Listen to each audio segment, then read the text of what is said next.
Hey Dave, where are you right now? My water just broke. Please come home right away. Oh, that's impossible. I'm on a trip with Emma right now. I'm not nearby, so call someone else, like your parents. No way. This was a critical moment, and today was supposed to be the due date.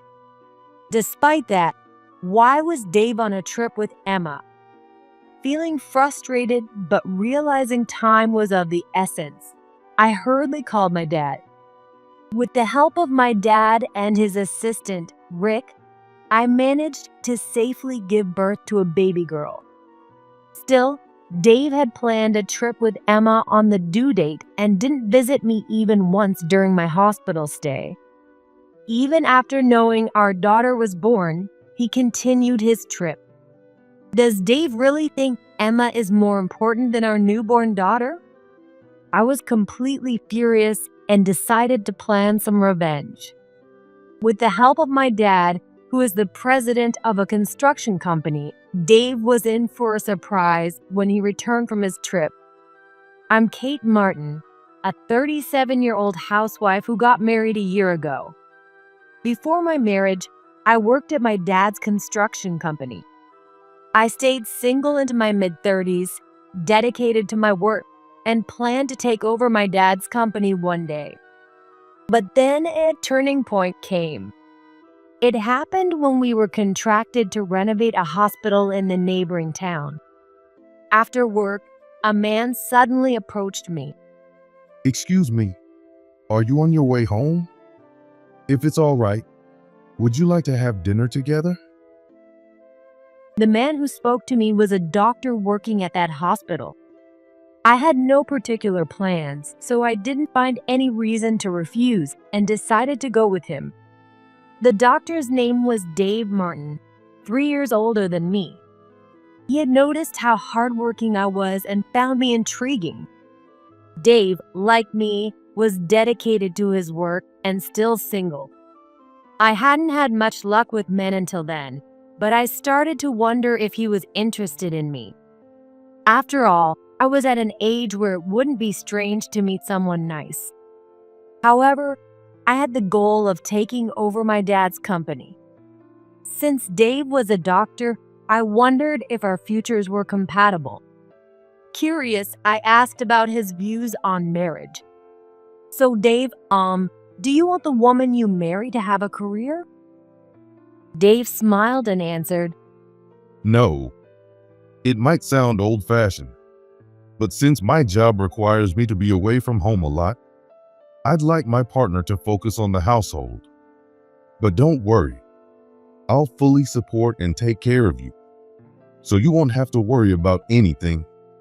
Although he clearly expressed his thoughts, it wasn't the answer I was hoping for. Did I phrase my question wrong? It seemed like he thought I wanted to be a housewife. Marrying him might mean our values wouldn't align. Feeling uncertain about our future, I thought about giving up on dating him. We ended that day by exchanging contact information and going home without any conclusions. However, as night fell, I couldn't stop thinking about Dave. I realized I liked him. Unable to suppress my feelings, I received a call from Dave. Sorry, once I got home, I couldn't stop thinking about you, Kate. Would you consider going out with me? I was thinking the same thing. I never expected Dave to feel the same way about me. So we started dating.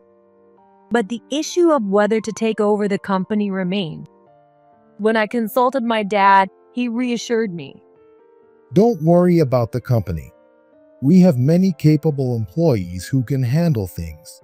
Just focus on your happiness and live your life to the fullest. His words filled my heart. Eventually, Dave proposed and we got married. We started our happy married life, or so I thought. As Dave had mentioned from the beginning, his job kept him away from home more often than I expected.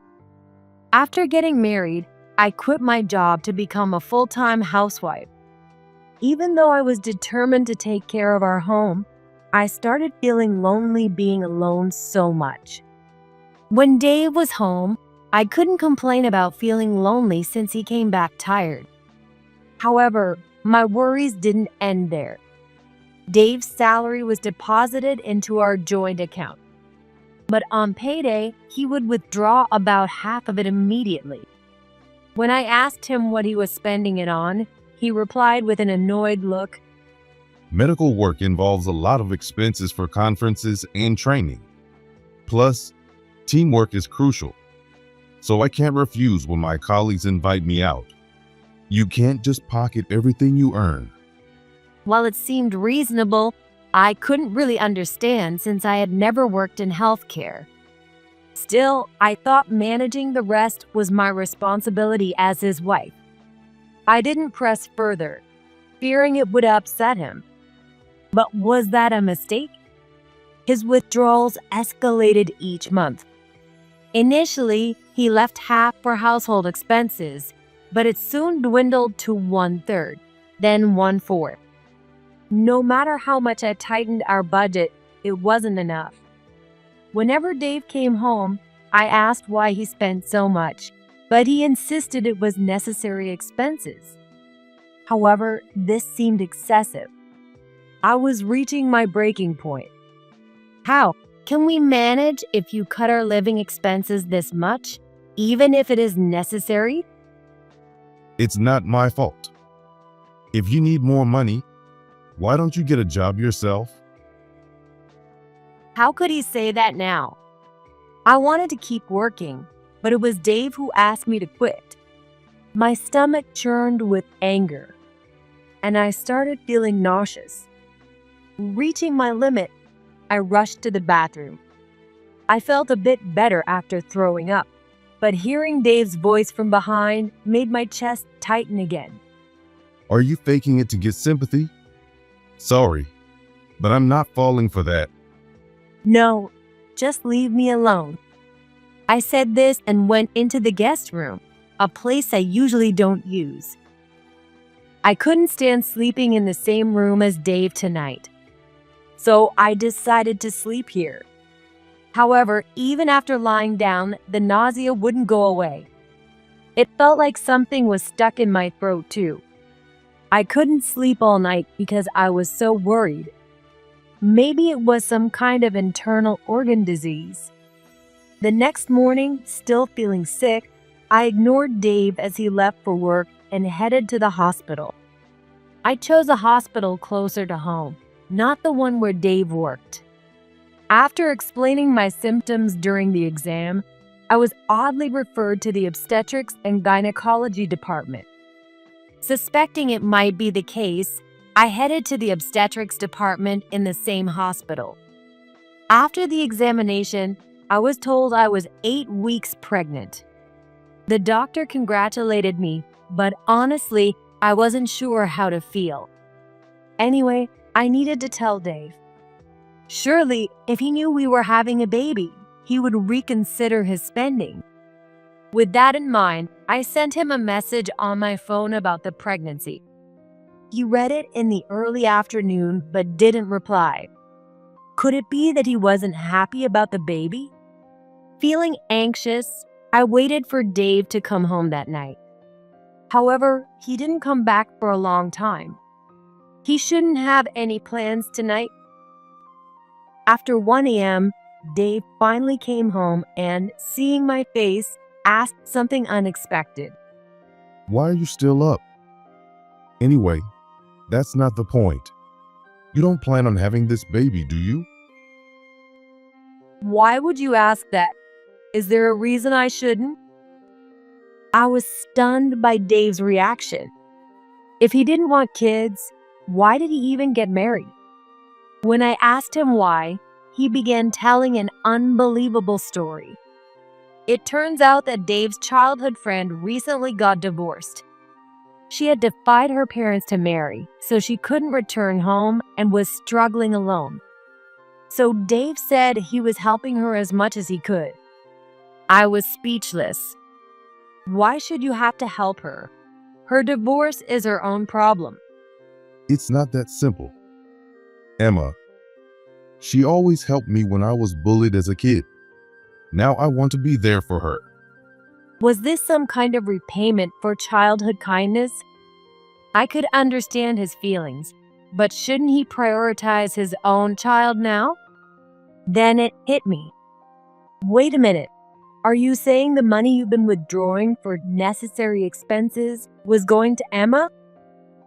Not all of it. Sure, I gave her some, but it's not like I'm using it for anything bad.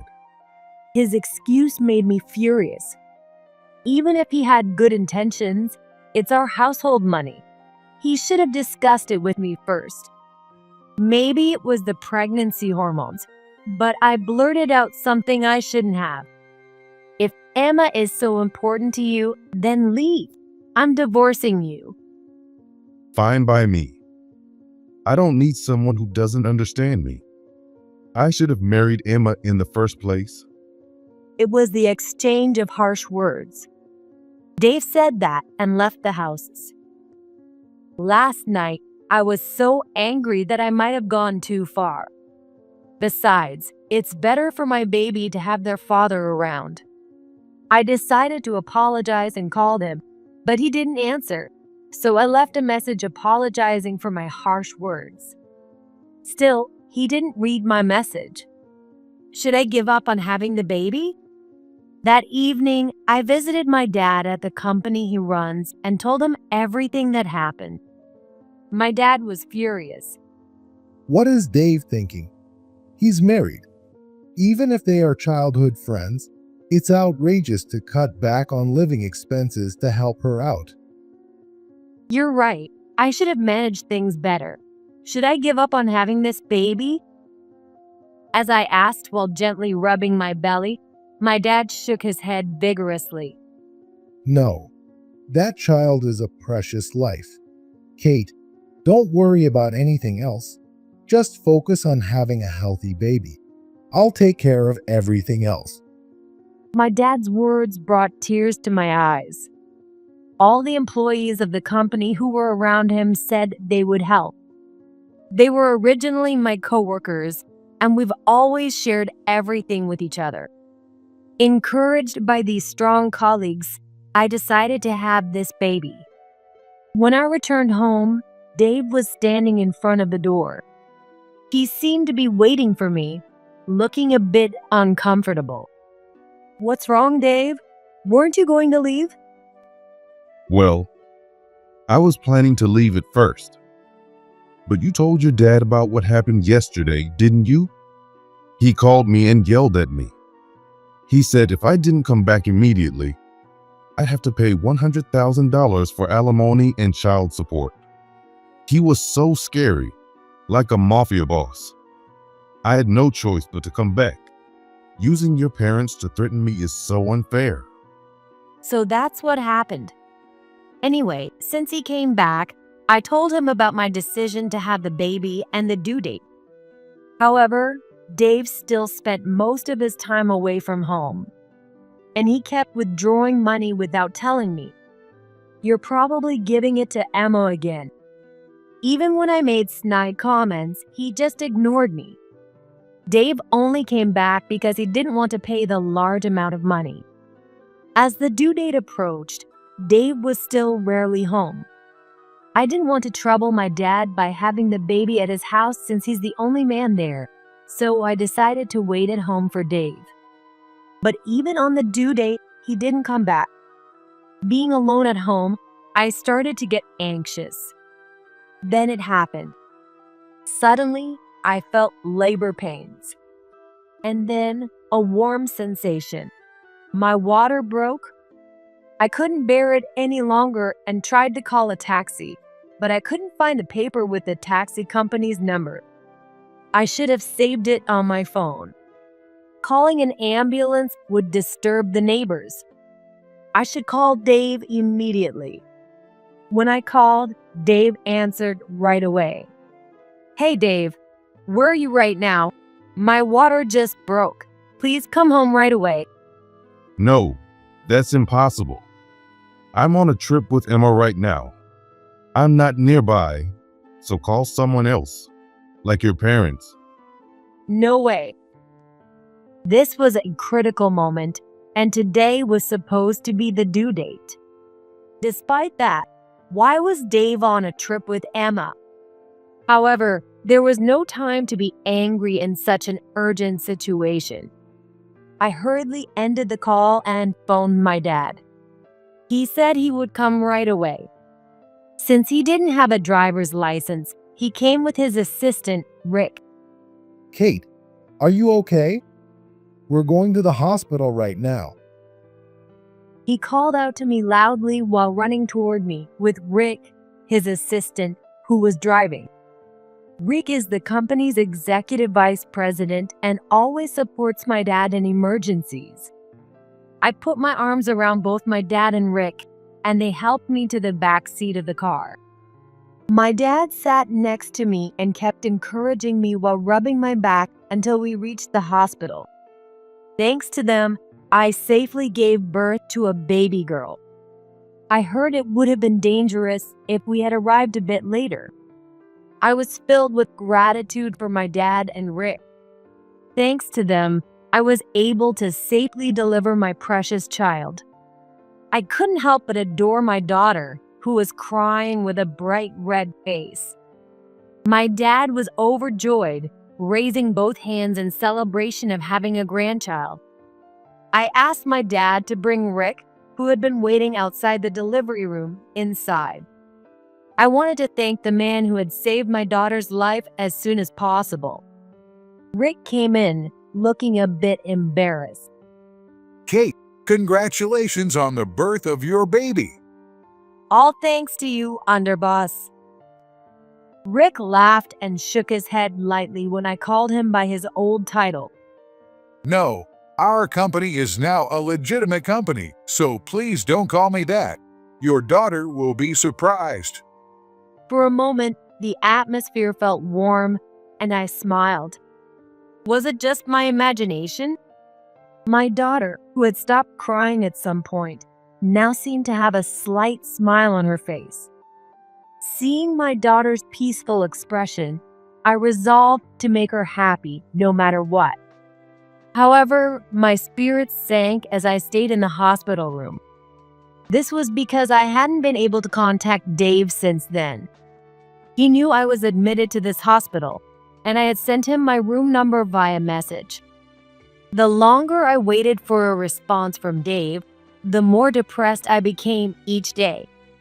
Even after knowing his daughter was born, it seemed Dave continued his trip. Could Emma really be more important to Dave than his newborn daughter? I knew being upset wasn't good for my daughter. Still, I couldn't control my emotions. I kept recalling Dave's last words on the phone. "What do you mean he is on a trip with Emma?" Those words kept running through my mind like a reel of memories. I loved Dave so much that it made my blood boil. Finally, I snapped and decided to get back at him. As I meticulously planned my revenge in my head, a voice startled me from behind. What's wrong, Kate? You look scary. Snapping back to reality, I saw it was my dad. "Dad, how long have you been standing there?" I just came in. I was going to say something, but you looked so angry, staring at the floor. Is it about Dave? I nodded quietly in response to my dad's question. Was my expression that frightening? I instinctively looked in the mirror and tried to force a smile. Since my dad was here, I decided to ask him for help with something. It was about the revenge plan I had just come up with for Dave. "Dad, I have a favor to ask. I need everyone at the company to help too." As I began explaining the details of my plan, my dad listened intently with his arms crossed, a serious look on his face. When I finished, he tilted his head and said, Isn't that a bit too much? You haven't even properly talked to him since your baby was born. Well, it's not like we have much work now, so it's fine. It's okay. Talking to Dave won't change anything. He won't learn his lesson unless we do something drastic. Please, Dad, I need your help.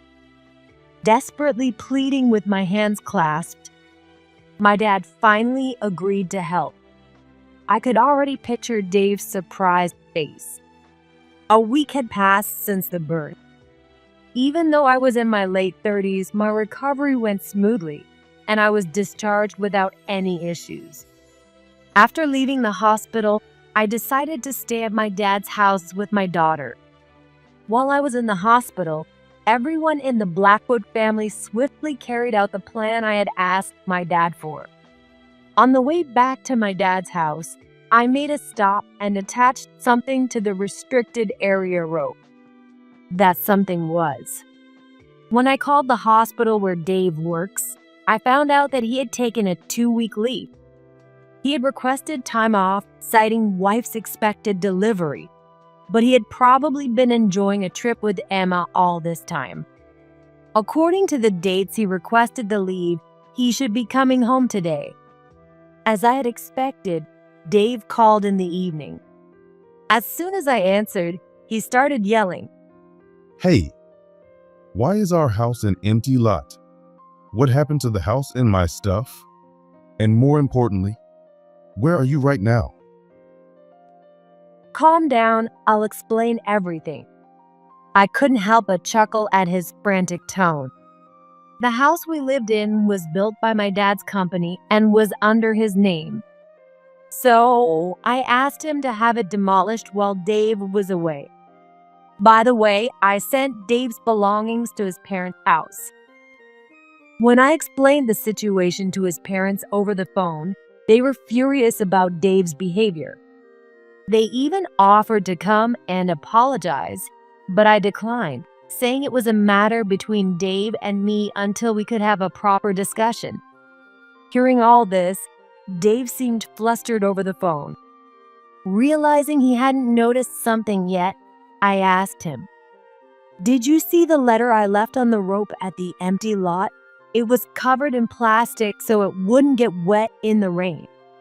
It seemed Dave hadn't noticed, as I could hear him scrambling to find it. Oh, this? After hearing the sound of plastic and paper tearing, Dave started yelling again. Why is there a divorce paper here? And you've already filled out your part. What did I do to deserve this? Oh, you went on a trip with your childhood friend during such an important time as your wife's delivery. Isn't that a valid reason for divorce? Cheating? Where's your proof? I just went on a trip with Emma because she wanted to go to trip. I didn't do anything wrong. Don't make baseless accusations without evidence.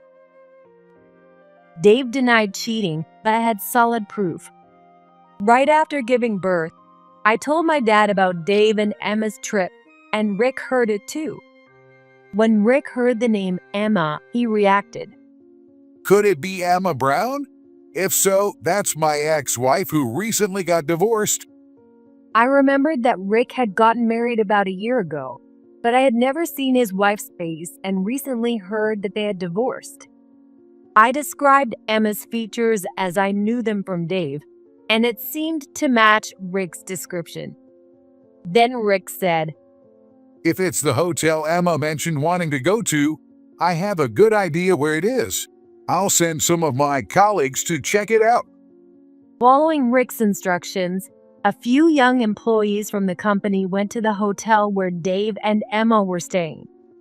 They stayed in the room next to them, took photos of Dave and Emma walking together, and even recorded their nighttime activities through the walls.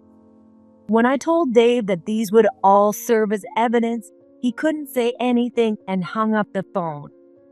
I knew exactly where he would be going next. After a while, Rick and I went to the place where we expected Dave to be. It was the apartment where Rick had lived with Emma before their divorce. Rick had divorced Emma because she was cheating. Rick had told her to leave, but she showed no signs of moving out, so Rick had left instead. When we arrived, sure enough, Dave was there. His car was in the parking lot. Rick immediately headed to Emma's room, and I followed. When I rang the doorbell, it was Emma who answered. She looked surprised to see Rick. Rick, what are you doing here? And isn't that Dave's wife? Why are you together? Emma, it seems you didn't even know where your husband worked while you were married to me. This lady is the daughter of our company's president. Emma's eyes widened even more in shock. No, that can't be. Dave's wife is connected to Rick's company? For the year Emma had been married to Rick, she had shown no interest in his work, neglected their home, and spent her time with other men. So, it wasn't surprising she didn't know that Rick worked at my family's company, where Dave is my husband. But now wasn't the time to discuss this, so I turned my attention to the back of the house, where Dave was likely to be. Dave, make sure to fill out that divorce paper properly and submit it. If you find it troublesome, just sign it and I'll handle the submission for you. Hearing my voice, Dave appeared from the back holding the divorce paper in his hand. This one? Yes, that's it.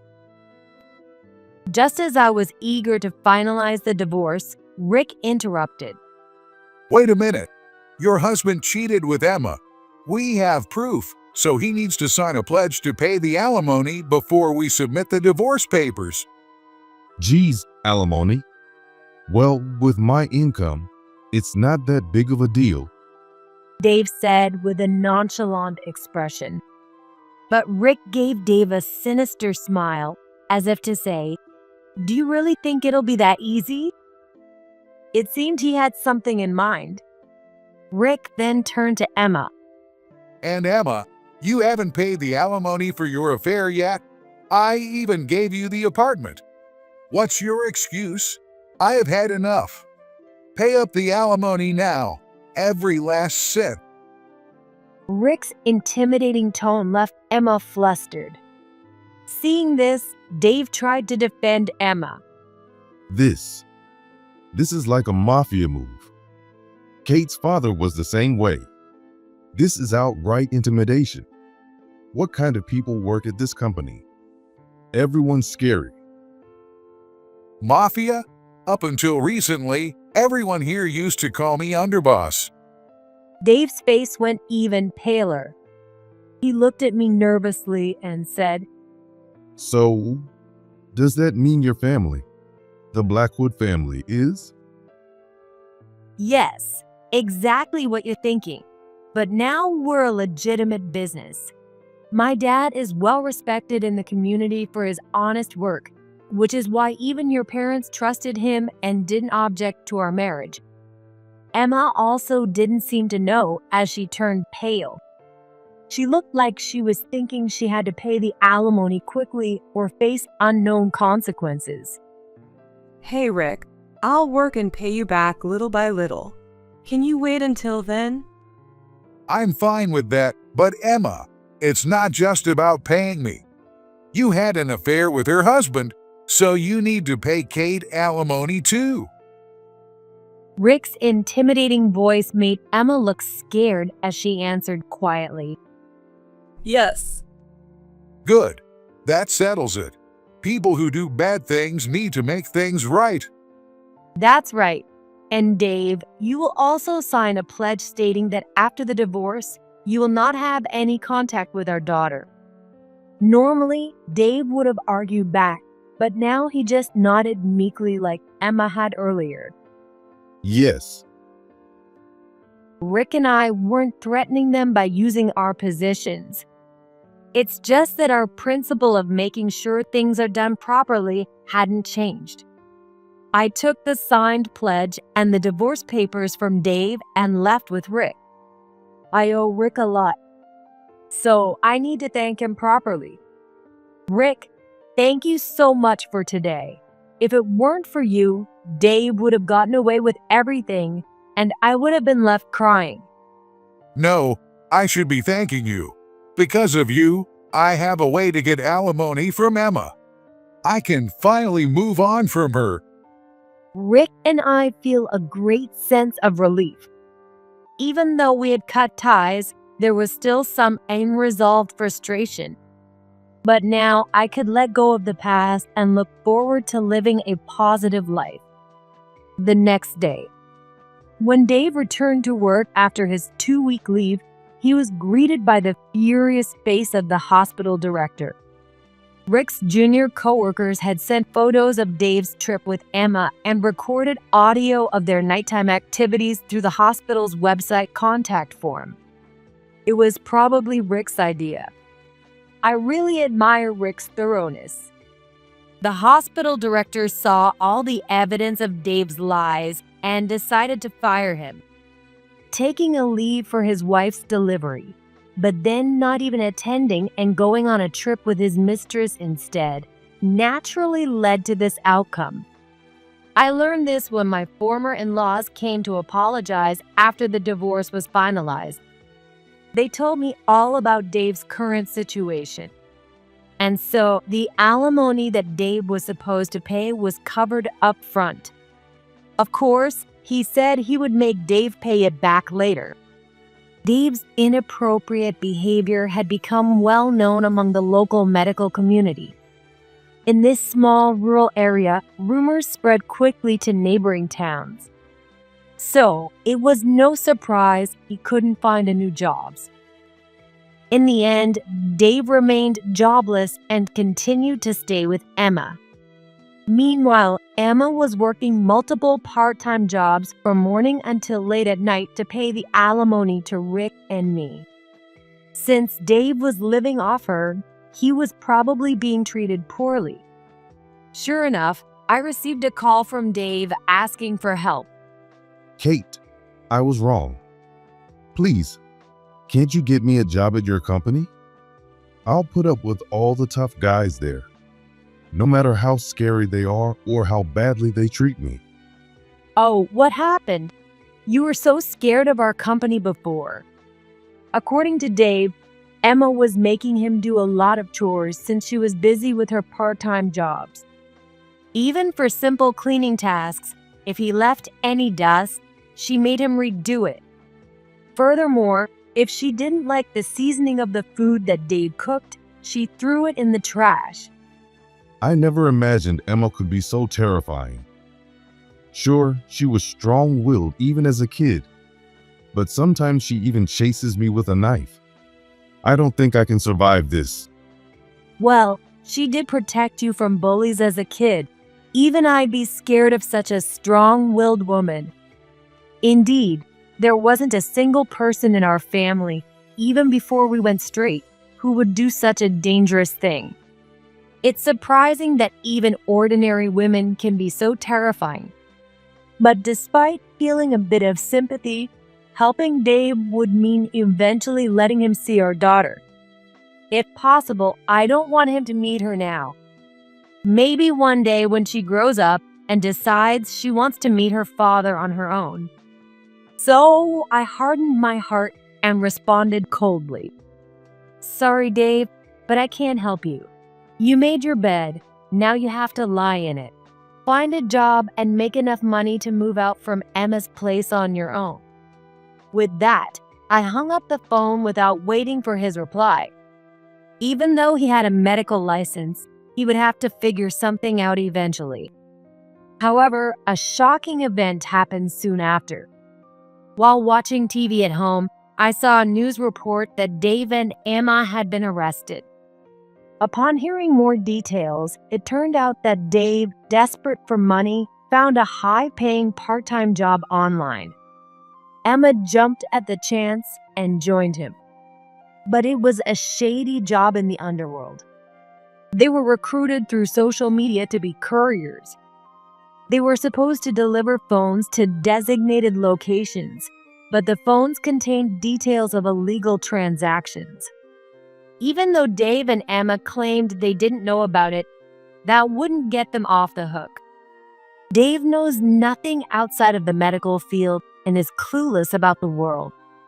Maybe that's why he got involved in such shady business when I told him to find a job on his own. Of course, blaming me doesn't lessen his guilt. In any case, Dave needs to pay for his actions. Right after the divorce, I started working at my family's company again. During a break at work, I told everyone about Dave and Emma's incident and the events leading up to it. Everyone was more shocked by Emma's rough treatment of Dave than by the incident itself. Even we wouldn't go that far.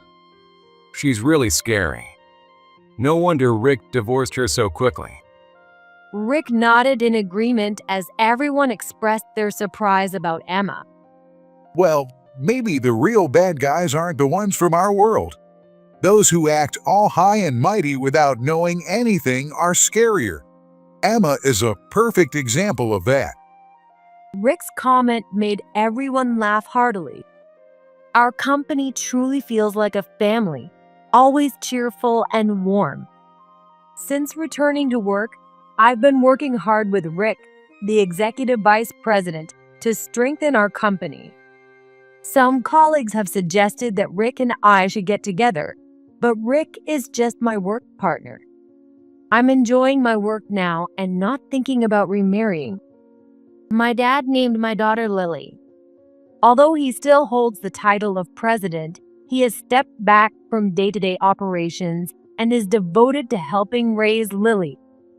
The employees fondly call him the grandpa, and he seems happy to be called that.